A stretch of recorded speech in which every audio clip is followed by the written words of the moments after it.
व्याकरा सोडा गाड्या सोडा. भव्य दिव्य असं मैदान आणि मैदानातील गड क्रमांक 4 सुटतोय.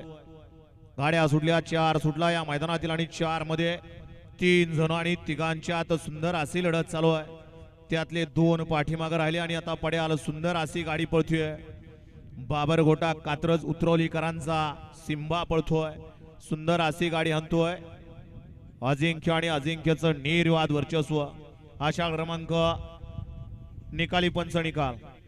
गड क्रमांक 4 चा निकाल आहे. तास क्रमांक 5 वरून धावलेली गाडी आई काळोबापासून अक्षय विठ्ठल शिवतरे यांचा सिंबा आणि सोमनाथ शेठ अनिल केदारी होविताई अतुल शेठ येवले यांचा लक्ष. या गाडीचा 1 नंबरला विजय बैलगाडी मालकाचं त्यावरती बसणारे अजिंक्यचं हार्दिक हार्दिक अभिनंदन आहे. गाड्या सोडणारे चला मैदानात पायऱ्या. बाबरगोटा कात्रज आणि आई कळवापासून अक्षय विठ्ठल शिवतरे यांचा सिंबा आणि त्याला सोमनाथ शेठ अनिकेत शेठ केदारी होविताई अतुल शेठ येवले यांचा लक्ष. सुंदर अशी गाडी सेमीला